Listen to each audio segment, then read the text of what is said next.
I do think we should probably wade into the Chinatown stuff a little bit more. I know I brought up the numbers about, or their estimates for how businesses are impacted. I think the hardest thing with reckoning with what's happening in Chinatown, like we can say, even if we knew with certainty X amount of businesses will benefit, X amount of businesses will suffer, X amount of businesses, who knows? And there are estimates in here.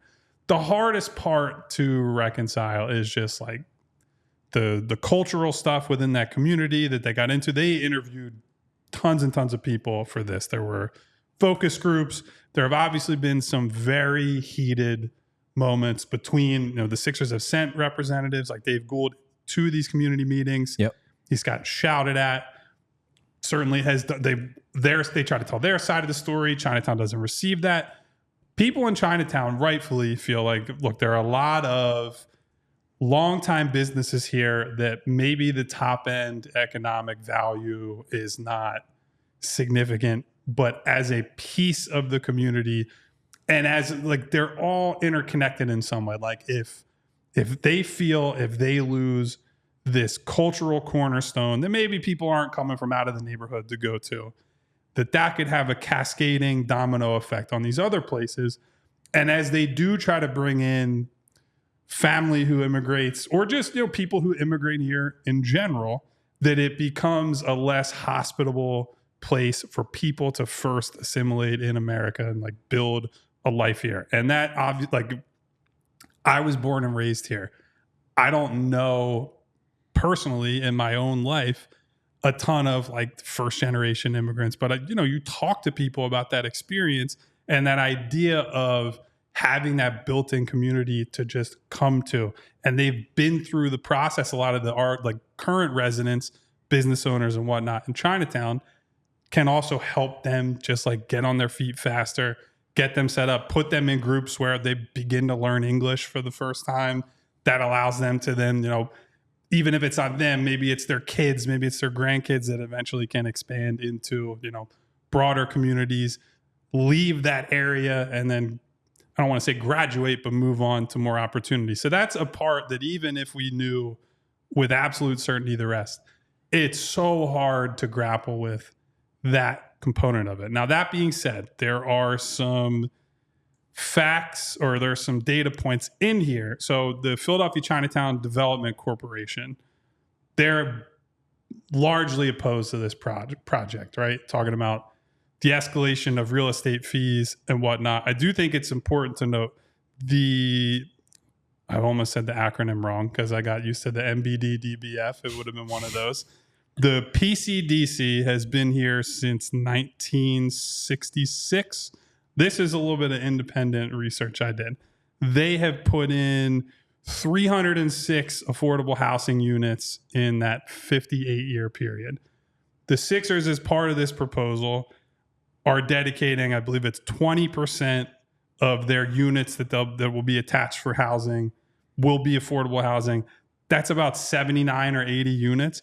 So in a project that would take 5 years, you would add roughly a quarter of the affordable housing that has been built in 58 years. So that would be a big net benefit. That's something that the Sixers have gone to the community on. Like, they know there's a scarcity there for affordable housing. It's a thing that they care about. And from what I can see, it seems like the Sixers have taken steps or made good faith proposals to try to include that. I'm not going to go too deep down an affordable housing wormhole today.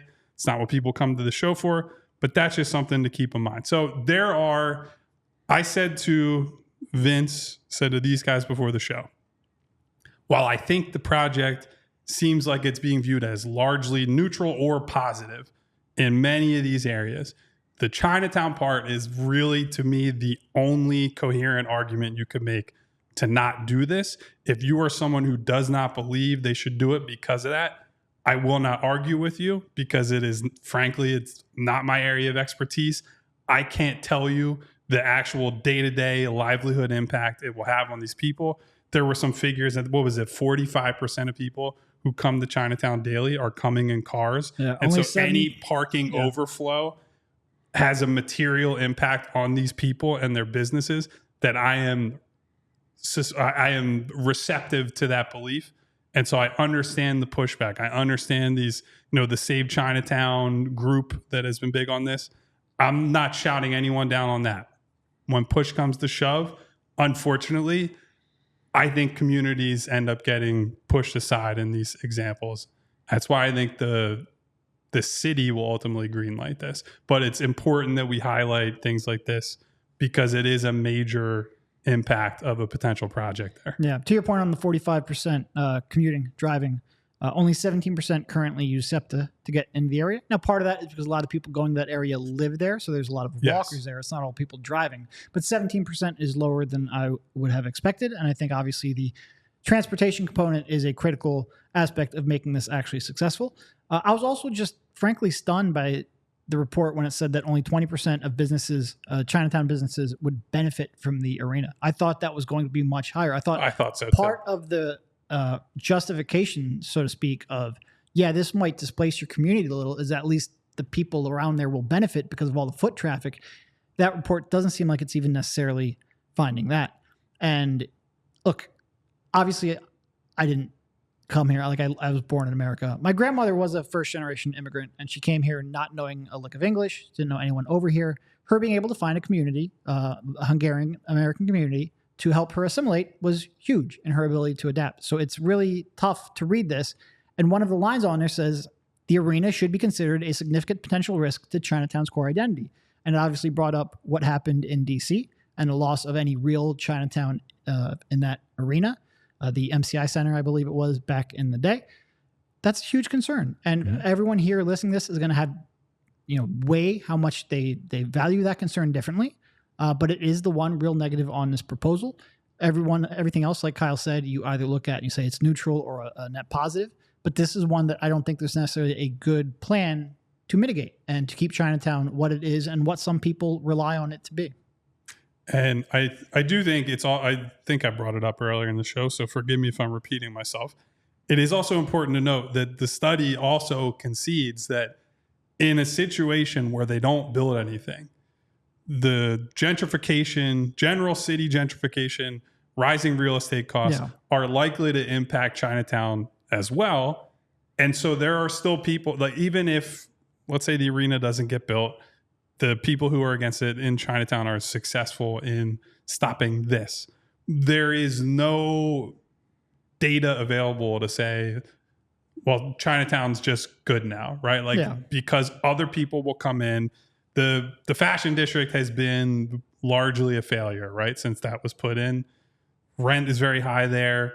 It hasn't gotten the traffic that they were expecting. Part of that is because it was finished right around when COVID hit. And so it was kind of doomed to fail from the start.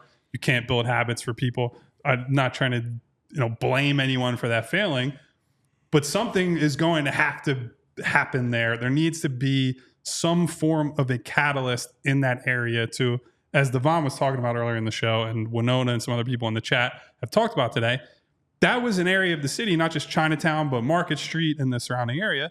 That was a vibrant area at points in the not so distant past, right? Like you can remember going to events, going to restaurants, going to bars. There's something has to happen in order to change that area of the city. That does not mean that it has to be the arena, but at present, there is no other proposal to make use of that space. And I think if I were to take a pro arena stance, one of the reasons that I would be in favor of it is simply because it's privately funded, right? That this is not whether it's me or the royal we, it is not a project that is asking for all these giant subsidies from the city of Philadelphia. Now that's, as was pointed out in the chat at one point, I believe that's one of the reasons that their proposal was rejected on the waterfront, right? That the project that went through, part of the reason they were given priority over the Sixers is that the Sixers wanted to take advantage of some pretty sizable subsidies. And so when they came back with this Center City proposal, that was in their mind, like, look, we're not going to get this done if we're asking for the type of subsidies that they were able to get in Camden with the practice facility. We have to come at this from, we will fund it. And then you look at, they see what's happened with the Warriors, for example. they have all the upside, right? The Warriors spent a fortune on this new arena in San Francisco. Now they own it, and now they have all those events, all those concerts, anything you can bring in there, they're benefiting from it. So that was a material change from the waterfront proposal to this one. So as it relates to Chinatown, I like the fact that they're not taking city taxpayer money and that there will be downstream tax revenue that comes from this project. There was some confusion on Twitter and in some reporting today.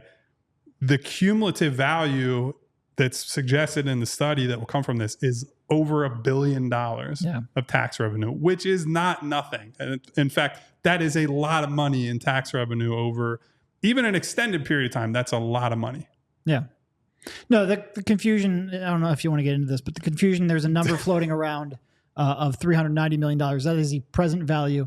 It's basically like $100 now is worth more than $100 over the span of 10 years.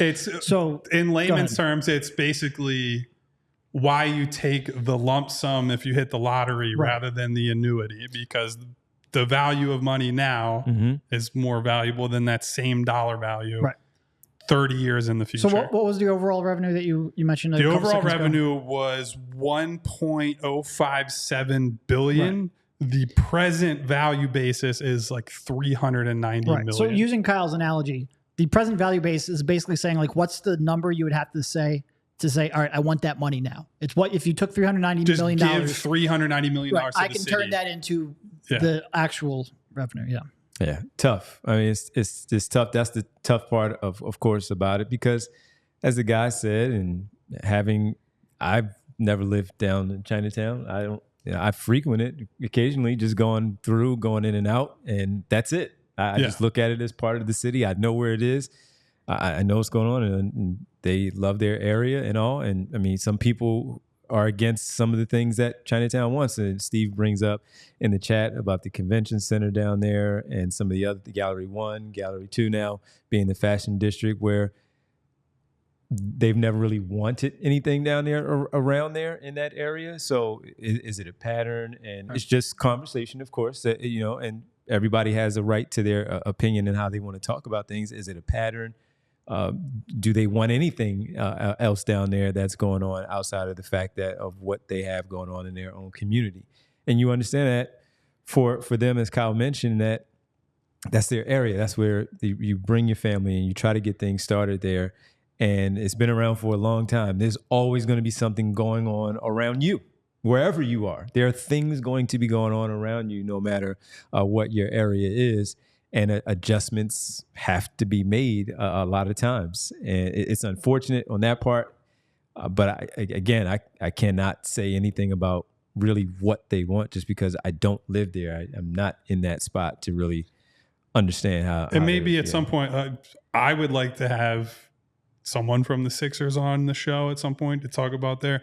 I would also like to have someone who represents that Chinatown constituency to come on the show at some point and talk through this and, exactly what it means, because again, none of us can speak to that experience. And so it means more. So send that to the Save Chinatown people. We certainly have our Sixers contacts to get their side of the story at some point.